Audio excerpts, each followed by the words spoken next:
All right, so we are learning about Chapter 12, which is Aseptic Technique and Sterile Compounding, where we will get familiar with the terminology that's used in pharmacy, in an institutional setting, in addition to getting familiar with the supplies that's used in a institutional setting in the pharmacy.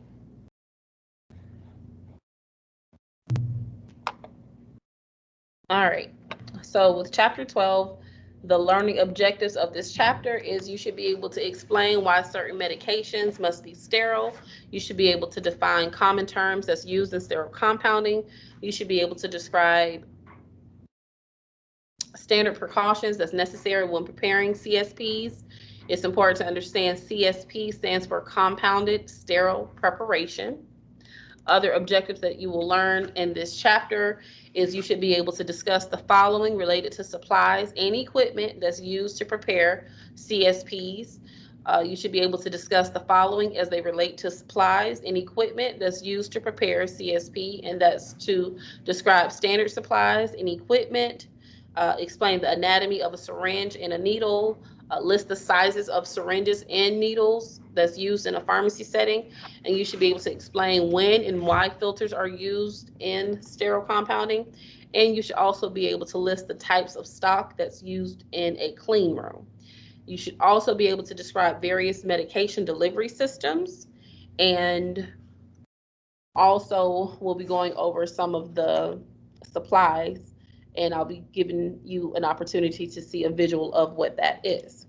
So for our introduction, it's the hospital technician that is responsible because they are assisting with the preparation of CSPs. Now, parenteral products are things that's going to be injected. 5 parenteral routes is intradermal, intrathecal, intramuscular, subcutaneous, and intravenous. Now, contamination must be reduced when preparing parenteral medications. So that's why any CSP that is performed is done in a clean room, and this is to prevent contamination, so that there are going to be no drug by drug or any particles that's going to affect the patient. Now, it's important to only use proper manipulation of materials within a special hood. There are 2 different types of hoods. You have a vertical laminar airflow hood, and then you have a horizontal laminar airflow hood, and we'll go through that as we continue in this chapter. Now, you have bacteria and contaminants that could affect the drug and the patient, so that's why we always want to perform CSPs in a sterile environment. So what are some ways a person can contaminate something, or what are some possible contaminants? Well, contaminants can come from workers, such as their clothing, their hands, their noses, their mouths. This is why before a person would even go into the clean room, which is where CSPs are performed, they would have to do proper aseptic technique for hand washing, and then they would also have to put on personal protective equipment, which is abbreviated as PPE, and that includes gloves, a hair bonnet, shoe covers, the lab coat, to make sure that there is no shedding and to make sure everything in the clean room is going to remain sterile. So now that I've given you a little bit of an introduction, let's go into some of the terminology that's used in the pharmacy. So some of the terminology that's used is the solutions, the medications, and the supplies that's needed. So basically, all of that information will be provided by the doctor's order, which contains symbols and abbreviations. So that could be received in the hospital setting on a medication order entry. Now, it's important to understand the terminology because it's important when filling the stock. For example, some of the solutions that are used in a hospital setting include the IV bags, and there are different types of IV bags, which we will get into more in this chapter. There are different types of medications. Just like a person would be taking a medication by mouth, and those have different names, the injection medications have the same, they have different names, different uses. One might be an antibiotic, One might be a pain medication. One might be to treat glucose, which is blood sugar. So there are different reasons why a medication might be prescribed. And then you have supplies that's going to be needed to prepare the CSPs. Examples of supplies are going to be the needles, the syringes, perhaps a filter needle, which we're going to get into more about that in this chapter. Now, it's attention to detail, which is important. So you pay very close attention to the strength, the dosage form, the dosage timing, and the route of administration. So now that I've gone over a little bit of examples in regards to the terminology that's going to be used in the pharmacy, you're next going to learn about the standard precautions for the healthcare worker. Now, hospitals, they usually require an employee to receive a TB shot or a TB testing, excuse me. TB is the abbreviation for tuberculosis, which is a respiratory infection. And hospitals usually require an employee to receive an annual flu shot. You may or may have not been to a hospital and have seen the nursing staff wear a sticker that says, I've gotten my flu shot, you should get yours, or something like that. Sometimes they have that so that the patients and the guests of the patients will know that the employee has that. It's a standard precaution, which is better known as the universal precaution, where all blood, body fluids, secretions, excretions, except sweat and non-intact skin and mucous membranes must contain transmissible infectious agents.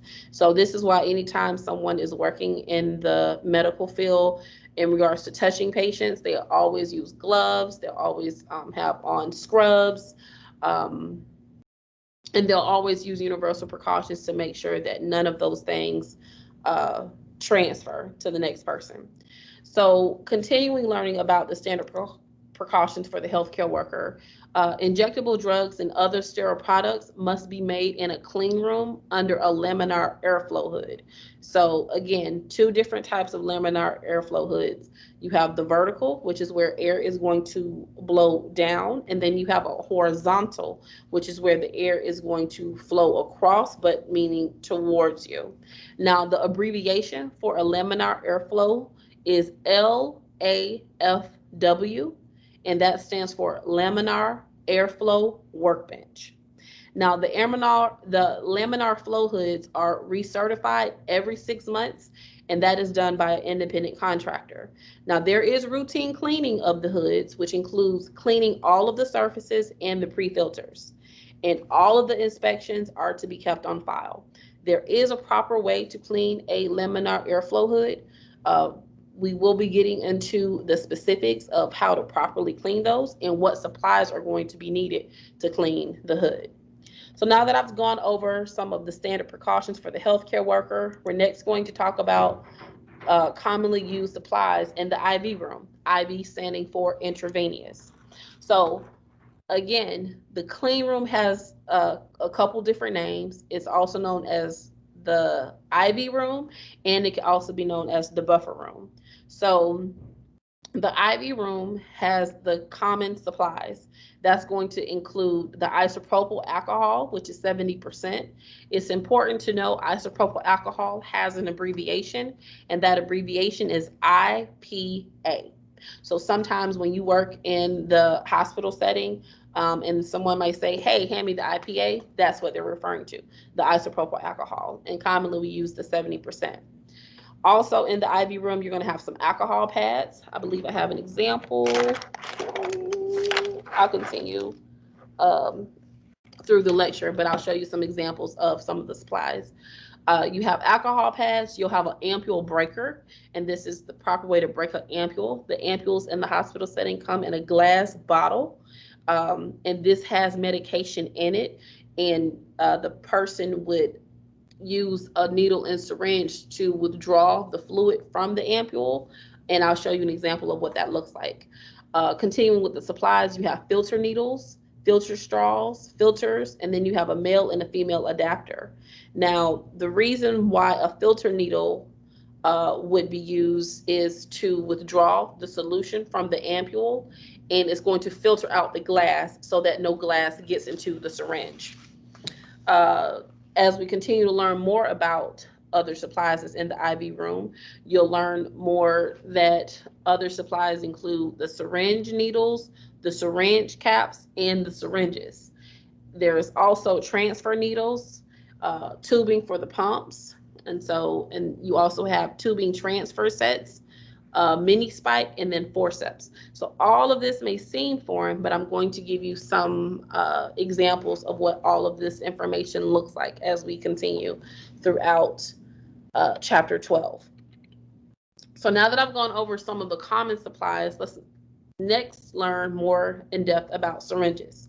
So syringes comes in basic sizes, and those 8 basic sizes are 0.5, 1, 3, 5, 10, 20, 60, and 30 milliliters. So that syringe holds that amount. So an example, I have an example here of a 5 milliliter syringe. So this is going to hold at least 5 milliliters. So the syringe holds the medicine, and then the needle is what punctures the IV bag, or can also puncture a patient's skin. Now, there are 2 different types of syringes. You have the tension, and that's primarily for holding insulin or other medications. And then you have a Lurlock. Now, the Lurlock basically is the hub of the actual syringe, and it's where it holds the needle in place by having a lock mechanism. So for example, here in my hand, I have what's called a filter straw. And so a filter straw looks like a needle, but this can go actually inside of an ampule, and then it can withdraw the medicine. And again, I'll give you an example of what that looks like later on. But for now, I want to show you an example of the Lurlock. So you have the syringe and you have the filter straw. I can twist that on to the actual syringe, and because it's a Lurlock, it's going to hold it in place. So now that I've given you an example of what the Lurlock looks like, you have different types of syringes. You have plastic syringes. This is known as a plastic syringe. This can be disposed after one use. So syringes should not be used multiple. If you need to use another drug, you would grab another syringe. You also have glass syringes. Now, glass syringes can be sterilized and they can be reused. And then you have the Tubex or Carpegit, and those can hold a variety of medications, and they also come in many volumes. So one thing about the Lurlock is it ensures a safe seal. So nothing's going to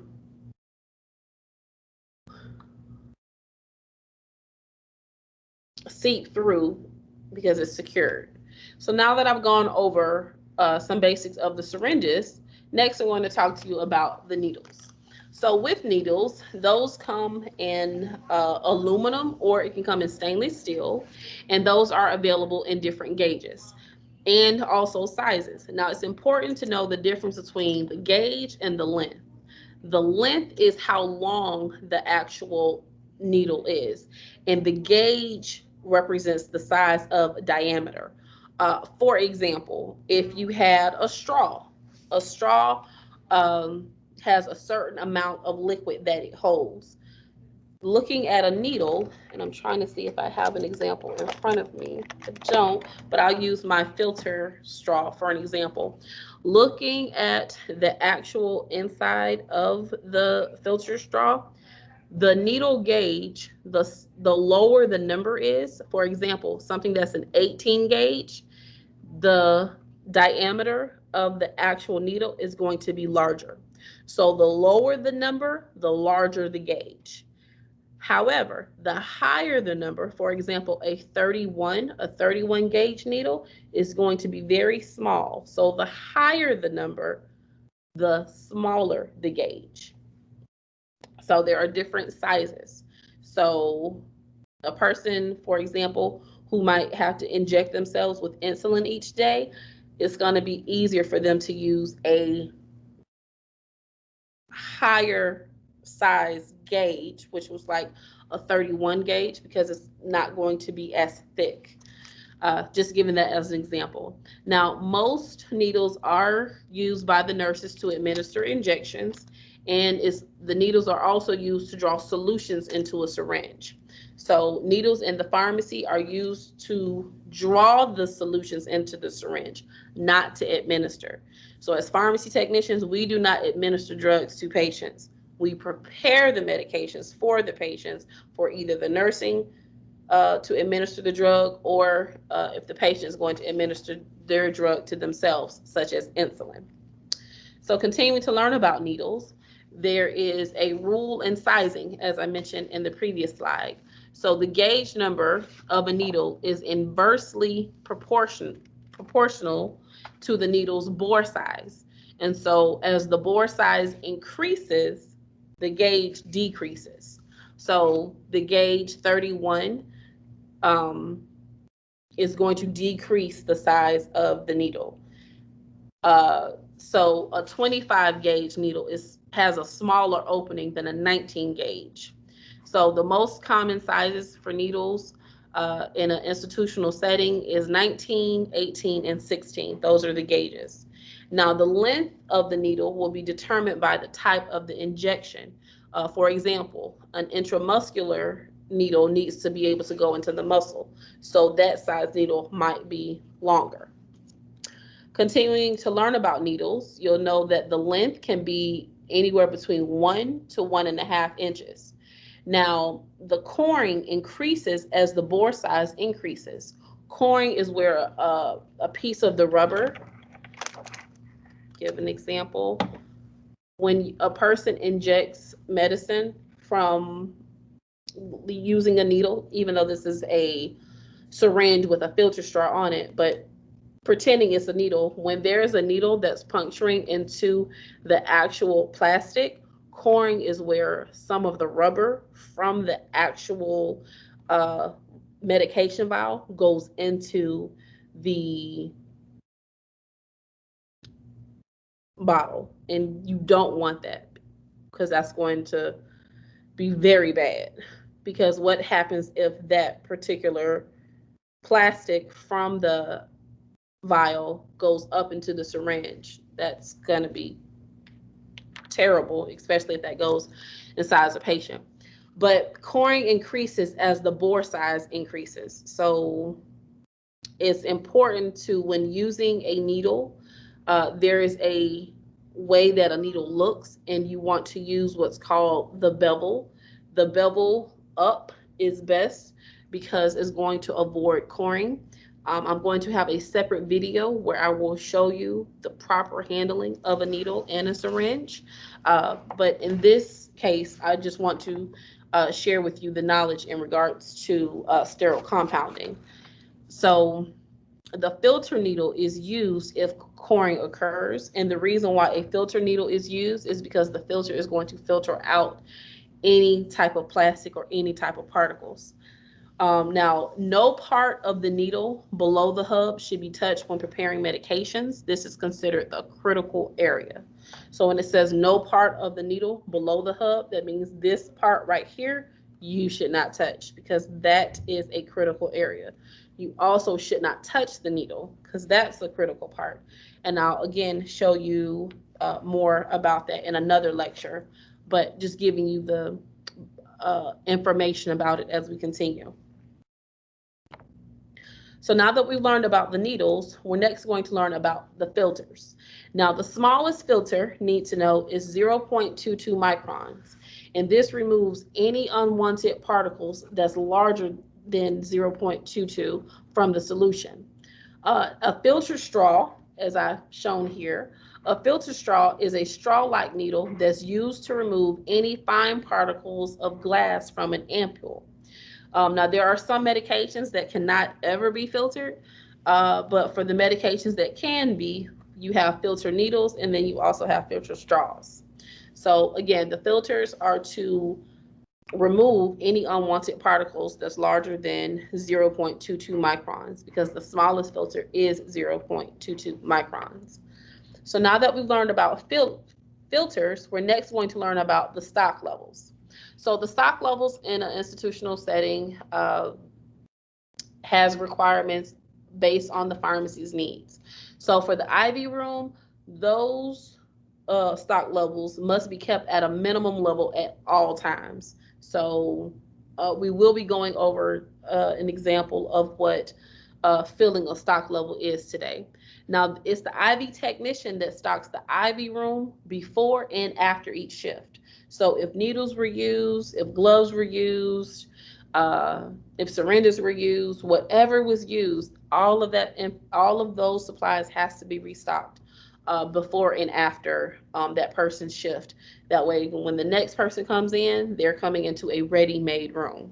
Now, there is a central supply which holds the area of the hospital where the IV supplies can be obtained. So the central pharmacy in the hospital setting might have, say, a lot of gloves or a lot of syringes or a lot of ampule breakers, which is going to help be an ampule covering to break the ampule. But all of these things will be held in like a central location in the pharmacy. Now, it's the technicians that make extra IVs or batches that can be used all week. So some IVs can be frozen, that way it lasts longer. And there is a large temperature controlled refrigerator that's used to store IVs and also recycle medications. Now you have MDVs. MDV stands for multiple dose vial. A multiple dose vial is something where a person could withdraw medication from it multiple times. And most of the multiple dose vials have to be stored in the refrigerator for days so that it can last longer. Now, the IV medications, as far as, like the syringes and the needle supplies and the hood cleaning supplies, those must also be kept in stock. So not just the personal protective equipment, other items that's going to help with creating CSPs are going to need to have a stock level as well. So now that we've talked about the stock levels, we're next going to talk about the routes of administration. So it's important to understand the routes of administration because the solutions prepared differ in their volumes and or their concentrations. And the label must note the route of administration. So if something's going to be taken by mouth, that has to be on the label. If something is going to be injected, that has to be on the label. If something is going to be applied to the skin, that's known as a topical, that has to be labeled. If something's going to be instilled, like in the eyes or in the ears, again, all of the routes of administration has to be known. So medications, again, can be given in different ways. Something can be taken by mouth, something can be injected, something can be applied to the skin, something can be instilled in the eyes, in the ears, in the nose, or if a person needs another route, it can either be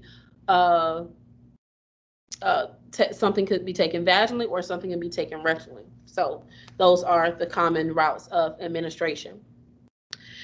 So now that we talked about the routes of administration, we're next going to learn about the medication delivery system.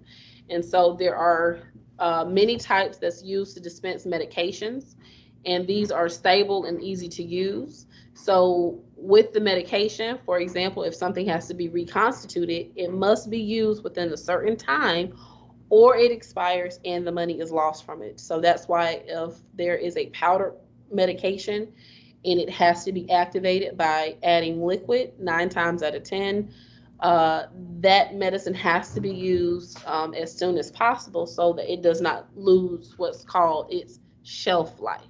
So parenteral medications are normally administered through a syringe or through an ADS, and an ADS stands for an automated delivery system. And an example of an automated delivery system is known as Pyxis. So now that we've gone over a medication delivery system, we'll next talk about the piggyback containers. So now is where we start learning about the different volumes that IV bag holds. So a piggyback container is known as a SVP, which is a small volume parenteral. So a piggyback could be something such as like an antibiotic going along with a person's already already set up IV bag. So piggyback is something that can be added to an IV. So you have flexible bags and bottles, and there are two main types of the piggyback containers. So they are purchased either pre-filled with solutions already, or the piggyback can be empty for use in preparing a custom IV. A custom IV means it's going to be custom made specifically for a patient. So another abbreviation for a piggyback is known as IVPB, which stands for intravenous piggyback. You may want to write that down. IVPB, intravenous piggyback. Now the sizes of a piggyback container ranges from 50 milliliters all the way to 250 milliliters. Now insulin cannot be placed in the bag, so it's put in glass containers. So insulin might come in a glass container like a vial, such as this. So again, to understand what a piggyback is a container that's attached to a system, such as a pump to dispense medication. So, and it ranges again from 50 milliliters to 250. So maybe even a pain medication can be inserted into a piggyback bag, which can work in addition to an already set IV. So I'll use myself as an example. When I was in labor with my daughter, I already had an IV bag set up, which had normal saline in it.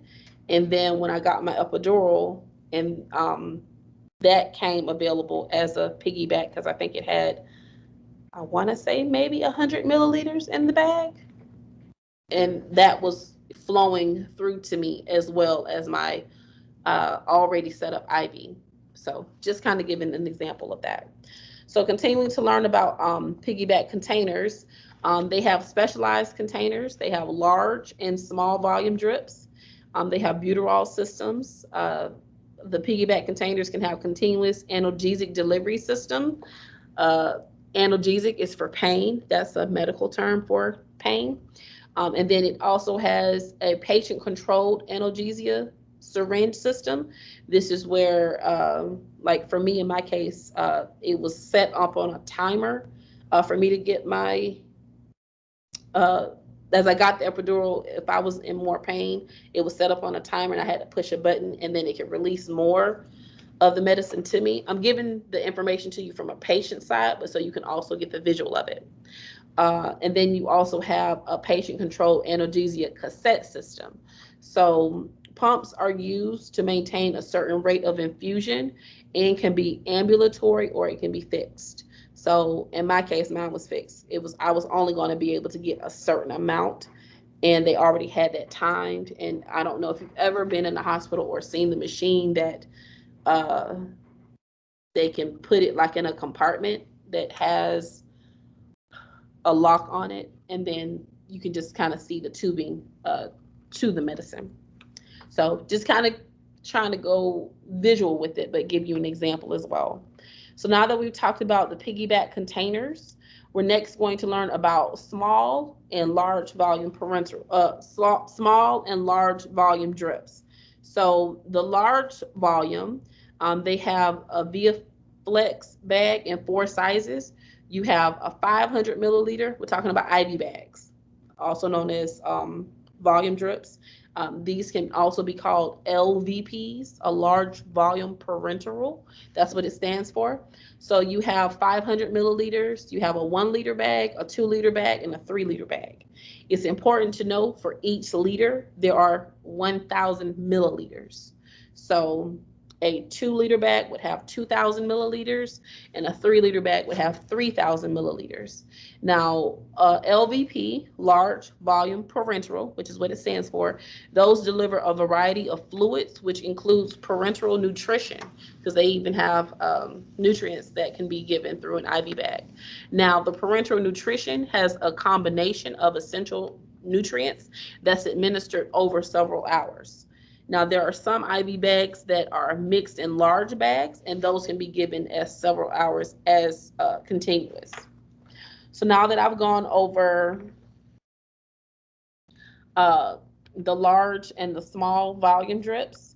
As a reminder, a small volume parenteral is 250 milliliters or less. A large volume parenteral is 500 milliliters and up. So now that we've gone over LVPs and SVPs, we're next going to learn about the continuous analgesic delivery system. Now, analgesics are required after surgery and for hospice patients. Hospice patients are for patients who are at the end of life stage, and sometimes they might be in pain, and so they may be given an analgesic to ease their pain. Some of the medications that's prescribed in the pain as an analgesic might be morphine. And so morphine can be prepared by a pharmacy technician for a patient who requires it. Now you have ambulatory or portable pumps that can be programmed for the delivery of the medication. And these pumps can be set for a short or long durations to deliver medication. However, it's not to exceed a 24-hour period. So the continuous analgesic delivery systems is especially effective for those patients who require constant pain control. So a person who may have gone to the ER and may have suffered from a terrible car accident might be given that because they're trying to contain that person's pain. So again, analgesic is pain medications, and those are aimed at relieving extreme pain, and it could be provided in a programmable pump, which most are small and portable. So next, as we continue learning about the patient control analgesia syringe system, you have a PCA standing for patient control analgesia.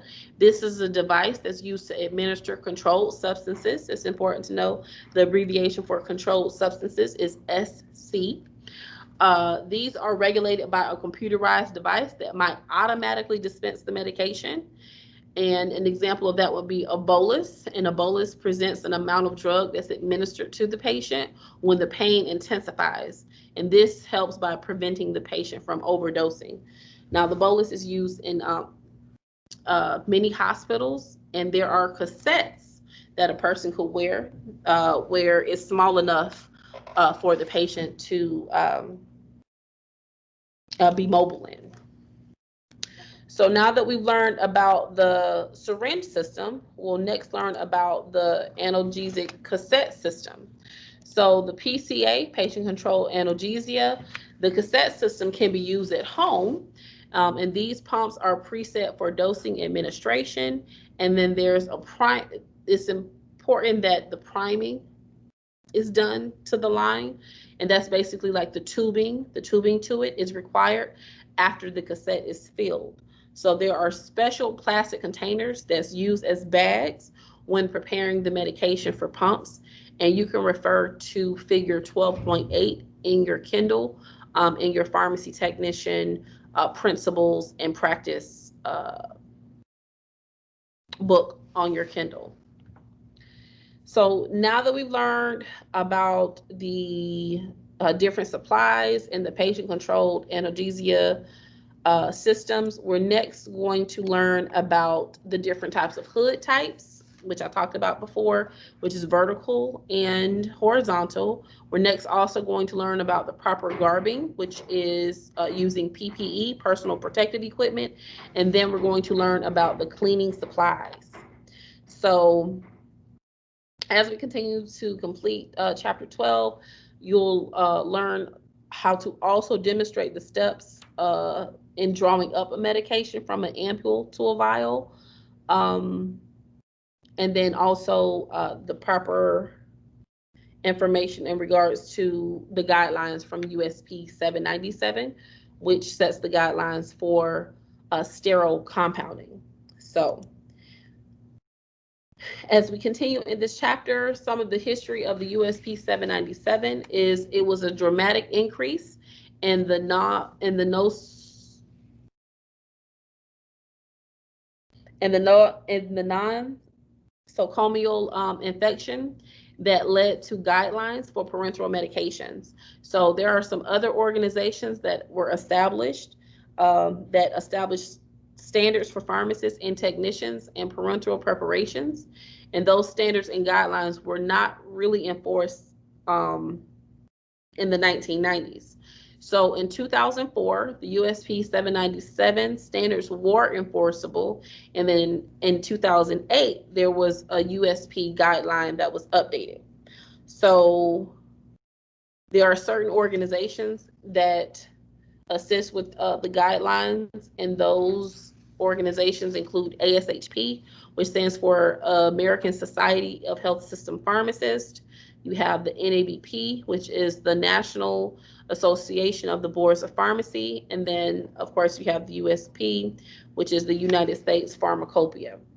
So now that we've gone into a little bit of the history of when the standards were enforced and when there was an update, we'll next learn about what are the three major sections of the USP 797. So remember, 797, which deals with sterile compounding guidelines, those guidelines are for the preparation of parenteral and other sterile medications. So the three major sections of this chapter in USP 797 is its responsibilities of personnel, verification, as well as training. So a person who goes into a hospital setting and they are performing CSPs, there is proper training that has to happen. And then before they can even be set to themselves to perform those duties, they have to go through verification where their steps are verified and signed off on. And then there's always continuing education to continue that training. So now that we've talked about the three major sections of the USP 797, we're next going to learn about the three different type of risk levels when it comes to compounding sterile preparations. So the three different levels is you have the low risk, which is level 1, and that's where medications are prepared from sterile products. A medium risk, which is level 2, that's where there is bulk compounding. And then the high risk, which is level 3, that is where products are susceptible to contamination that could be due to the preparation of non-sterile products and or a delayed sterilization. So the technique of the performance must require only minimal manipulations within the hood. So the most common type of IV preparation is performed in the laminar airflow hood. Now, technicians must demonstrate that they can prepare such a product and ensure that it continues to be sterile. So that's why there is always aseptic hand washing that's happening. There's a proper way to guard meaning putting on personal protective equipment. All of these things must make sure, all of these things go hand in hand with making sure that the products remain sterile. So now that we've talked about the risk levels, again, there are 3 levels, level 1, level 2, level 3. Level 3 is the highest risk. You have certain requirements for compounding. So all personnel who prepare parenteral medications must be trained, and they also must be monitored for compliance with the techniques. Now, the products must be stored according to the manufacturer's guidelines or other scientific findings. So if something meets the if something has a requirement to be set at room temperature or needs to be refrigerated, the pharmacy personnel must follow those guidelines. So now that we talked about the requirements for compounding, we're next going to learn about the intravenous environment. So you have the environment such as the anteroom. The anteroom is known as the before room. And so that's the room that's adjacent to the buffer room. Remember, I told you the clean room has like 2 or 3 different names. You have the clean room, the buffer room, and the IV room. All must be sterile. So the ante room, ante is a medical terminology word that means before. So the ante room is the before room. In the before room is where the pharmacy personnel would do the aseptic technique of the hand washing and also do the garbing. Now in the clean room, this is where the laminar airflow hood is. The clean room is where the aseptic technique takes place in a controlled airflow area. And there are 2 different types of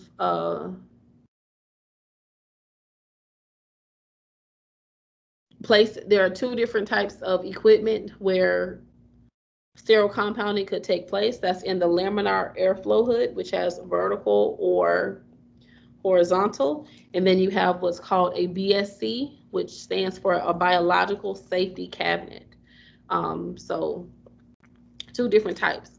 But both of these, the LAFW and the BSC, they must meet stringent minimums pertaining to air particulates at all time. So in the clean room, it must maintain an airflow of ISO, the international standard of class 8. And so again, the anteroom is often referred to as the gowning or garbing room. Garbing is when you would put on personal protective equipment. So now that I've talked about the intravenous environment, let's next learn about the hood cleaning and the maintenance. So you have two different types of hoods. You have the horizontal, which is the laminar airflow workbench. That's what LAFW stands for. And then the vertical hood is known as a biological safety cabinet, and that's abbreviated as BSC. So in a laminar airflow hood, a technician must work at least 6 inches from the side and the front of the hood, because the sides creates a disruption of airflow. And so later on in this module, I'll show you guys some examples of the proper way of how to perform in a laminar airflow workbench. Now the hands, let's say this is my workbench and I'm 6 inches in, the hands cannot move behind the vial or the needle or the medicine, because it's going to block the airflow. And the whole purpose of the air to continuously flow is to make sure that there are going to be no particles on the medicine or on the needles. And so if any air is blocked, then the aseptic technique is broken, and then that's going to create contamination. So you have certain critical areas that should never be touched. And so with your hands, a person should never touch the top of the vial. You should never touch the actual plunger on the actual syringe, because that particular plunger goes inside of the barrel in the syringe, which holds the medicine. And then you should never touch the critical areas of the needle, so the needle top or the needle hub. But you want to make sure that you never break the flow of air, because that would be breaking aseptic technique. So inside of the laminar airflow workbench, the airflow flows from the back to the front through what's called a HEPA filter, HEPA, which stands for high efficiency particulate air. And that filter traps all particles that's larger than 0.22 microns. So there is space. You have to make sure that you space the items to ensure that there is no disruption in airflow. So any item that you place should be 6 inches within each other. So wherever I place the vial, I should not place my needle in front of the vial, because that's going to break the airflow. So it has to be placed next to it, but I have to make sure that I'm giving myself enough room so that it does not have any block of air. So you always want to make sure that you stay within 6 inches of the edge or the opening of the hood. So for the barriers to the hoods, there's a totally enclosed, and you have some hoods that are completely closed, and those are referred to as the glove box or the barrier isolator.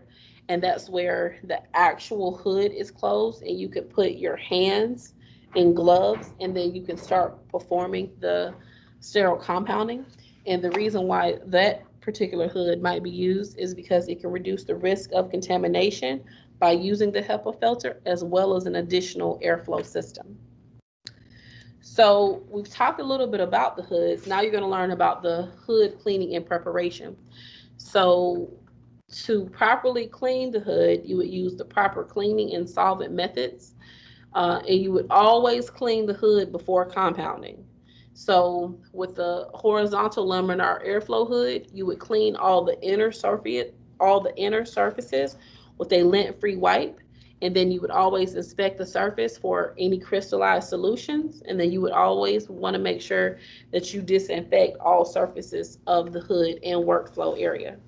For the vertical laminar airflow hood, you would want to clean all the inner surface with, again, lint-free wipes, and then you would inspect the surfaces for crystallized solutions, and then you would disinfect all surfaces of the hood in the work area. So they both have to be clean, and there is a certain way to even clean a laminar flow hood, both vertical and horizontal. So now that we talked about the hood cleaning, we'll next talk about aseptic technique. And so with aseptic technique, it is used to prepare all parenteral medications, and this goes hand in hand with universal precautions. So the universal precautions are used by all healthcare workers when dealing with fluids that the body produces. So the aseptic technique is used to keep contamination from occurring by a product or to a product. That's why we always want to make sure that we're not doing cross-contamination. Now, a contaminated medication is harmful because it could cause a serious infection, or worse, it could cause death. So with using aseptic technique, there are proper procedures that has to be in place. One of them that has to be in place is the hand placement. So the placement of the hands is an important aspect when preparing sterile medications. Remember, we never want to block the airflow. So it's important where you place your hands when you are preparing compounding preparations. So you do not want to block the airflow, and you do not want to overload the hood with drugs and supplies, because remember, you have to have everything within 6 inches of each other so the air can continue to flow through, so that it continues to remain sterile. So we talked about a little bit of the hood cleaning, and we talked about the hand placement. Now let's talk about some of the medicines that's used in preparing sterile compounding.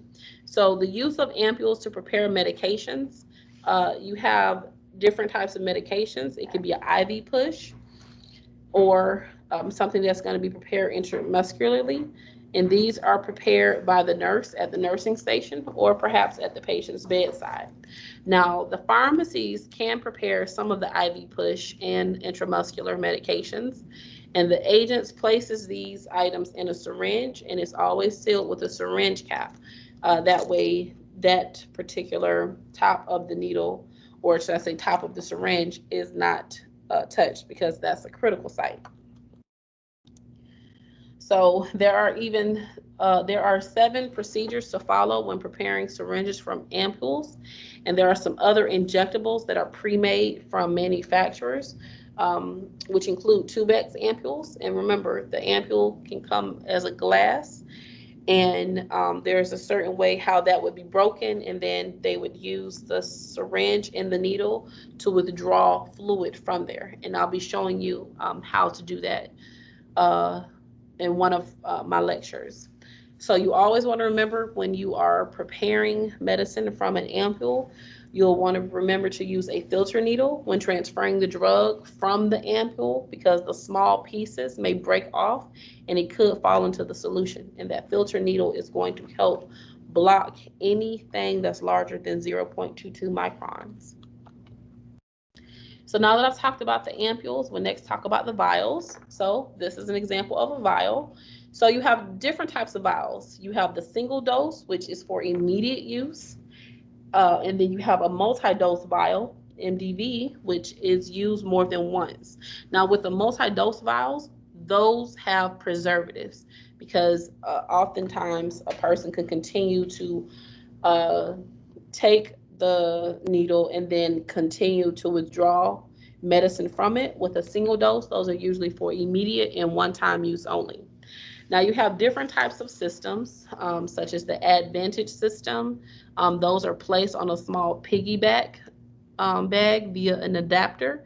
And then you have a controlled release infusion system, and those are where the solution is mixed, but it's not added to the piggyback. So these are just giving you some different examples of vials.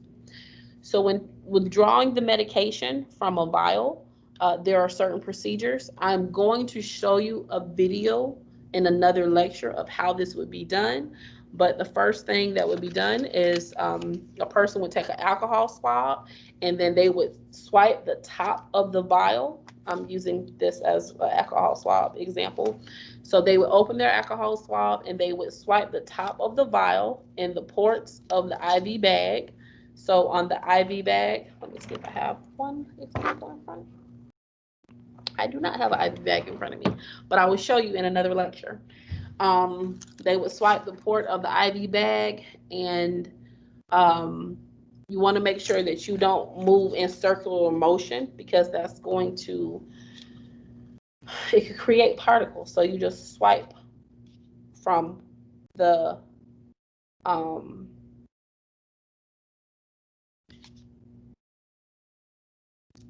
you just swipe the vial, and then you would place the needle. I'm going to show you an example of what bevel up means, and you would push it inside of the vial's rubber stopper. So this would be called the rubber stopper.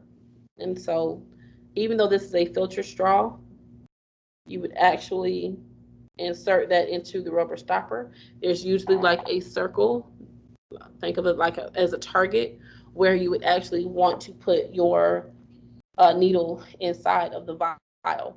So you would preload the syringe with the amount necessary of air to replace the solution. So for example, say I needed 3 milliliters, I might draw back to 3 milliliters. So this is creating negative pressure. And then inverting the vial, inverting is a fancy word of saying turn it upside down. I would take my needle and draw my negative air into the actual vial, and then that's going to create an easier way for me to actually withdraw my solution from the actual vial. So I would push the air from the syringe, and then I would basically pull out the solution. That's going to make it easier for me to manipulate it. In your book, you could see figure 12.15 is going to give you an example of what that looks like. So all of this is basically the directions for that. And I will also email everyone a handout of this so you can also see it. But when you see my video, my next lecture on how to, use a syringe with the needle, and also how to use the vial, you'll get an example to see what that looks like. So this here is an example of how to do that. So before we complete chapter 12, the next few slides talks about parenteral antibiotics and solutions. So there are guidelines for the dosing regimen of antibiotics. Now with pharmacies, they have an instructional chart as to the amount of diluent that's needed. So the diluent is the liquid that's going to be added to the powder base. And so there's a normal dosing time and an expiration date and how to prepare it, and then also how long the powder takes to dissolve in diluent. So this is just giving you some examples of letting you know what happens in the pharmacy when it comes to this particular medication, seeing that it's the antibiotic. Now for hyperalimentation, this is also known as Hyperals. This is where the large volume of parenteral nutritional solutions are made for persons who cannot take nutrition orally. And the reasons for that might be they may, have some type of surgery such as stomach or intestinal, and then they have different types of conditions that affect the GI system, GI standing for gastrointestinal, or they might be in a coma. So they may have to be given a IV bag that's full of nutrients for them to be able to stay hydrated and also stay filled with nutrients. So there are two main types of hyperalimentations, and you have TPNs, that's a total parenteral nutrition, and then you have PPNs, and that's peripheral parenteral nutrition. And so you have home health clinics and hospitals that might actually have the pharmacy prepare 1 week's worth of Hyperals. And then you have electrolytes, which are tested weekly instead of daily. So in a hospital, the electrolyte levels are tested daily so that the Hyperals can be altered to compensate for any changes. So if the person is losing anything, then they can make alterations to the next Hyperal that's created for the nutrients for the patient.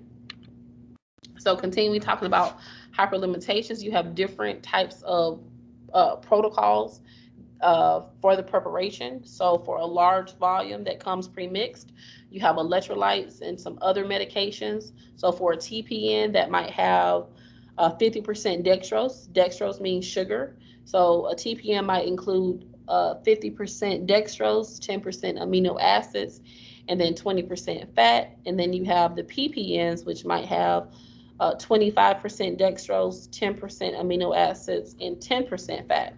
Now, hypros are prepared for neonates, children, and adults. So the neonatal and pediatric additives, they differ in concentration from the adult formulas. So an adult might have more than a pediatric because they don't require as many electrolytes or as many nutrients, but the levels are going to be different based on the patient.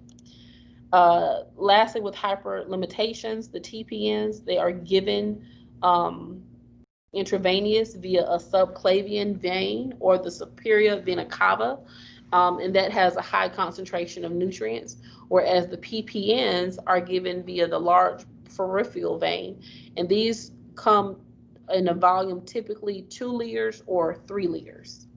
So now that we've talked about a little bit of the hyperlimitation, we'll lastly learn about electrolytes and additives. So all TPNs, you should know, contain dextrose and amino acids. Now you have lipids that could commonly be added to those. And there are some other medications that might be added, such as ranitidine, cimetidine, or famotidine. Those are helpful with the gastrointestinal. And then insulin might have something else, the insulin that's regular. So with dextrose meaning sugar, it can provide quick energy, and then amino acids also allow the body to build the needed enzymes and other molecules. And then the lipids may be used because it's needed for metabolizing important cell components. So that's information in regards to the electrolytes and the additives. And then as we complete chapter 12, you'll learn about the differences of that there are different medications that's prepared in the IV room, because we have the compatibility considerations of parenteral medications. Some have to be protected from light, some have to be kept in bottles, some, again, different ways how medications are prepared, and there are always reference books that's available to talk about those. And for the components of the intravenous label, there is a final step in the application of the label. So anytime a medication is prepared, the label always has to be checked against the medication in the doctor's orders. So this is where we would have the doctor's order, we would have the medication that I got the medicine from, and then I would have the syringe that I may have used, and then I would have the IV bag, making sure everything goes correctly. And then at the final step, the pharmacist would check everything lastly. So the pharmacist is the one who checks along with the vial that was used for the preparation. And then after the pharmacist signs off on it, the delivery takes place. Now, as we complete talking about aseptic technique and sterile compounding, there might be a disposal and spill. So you always want to make sure that all unused materials or used products should be discarded in a designated container after use of hood. So there will always be a specific place in the hospital setting where it says, okay, this is where we dispose of things when they're completed. And the last step, the hood countertop must always be wiped down. So remember, the hood must be cleaned before each use and after each use. So that way it's ready for the next person. You should always dispose of needles in the sharps container. A sharps container is a red container that has like a biohazard sign, and it has a sealed top, and this is where sharp objects can be thrown away properly. Now, if a spill occurs in a horizontal flow hood, it must be cleaned up using a gauze pad and 70% isopropyl alcohol. Now, if a small spill occurs in a vertical flow hood, it must be cleaned up with sterile gauze, and there are two different ones. So you have a gauze pad, and then you have sterile gauze. So this is some of the information that would go when it comes to proper disposal or if a spill happened. Now that we've completed the information learning about aseptic technique and sterile compounding, lastly, I will share with you the education and training, because there is always continual education and training when it comes to a person working in an institutional setting. So the training and testing must be repeated annually for low and medium risk levels. And then for high risk levels, it must always be testing and training must occur semi-annually. So there are instructional videos that's provided by ASHP, which stands for American Society of Health System Pharmacists. They have certain videos on how to properly garb, how to properly hand wash, how to clean a flow hood, how to inject, how to withdraw medicine from a vial, how to properly I think I said garbing, and how to break an ampule. They have all instructional videos. In some of those videos, I'll be sharing with you some videos of how to complete sterile compounding. Now, according to USP 797, the following schedule applies to work skills for a media field test. So there is a test that has to happen before a person can even work in the IV room, and they might have a media field test to test their technique to see if there are any contamination on anything that they touched. So the new employees, before preparing any CSPs, they have to complete a media field test. It has to be completed annually for pharmacies that's performing low and medium risk compounding, and then it also must be performed semi-annually for pharmacies that's pertaining high-risk compounds. And a sample form of what that may look like, you can see in your Kindle referencing figure 12.23. And that's going to complete my lecture on aseptic technique and sterile compounding.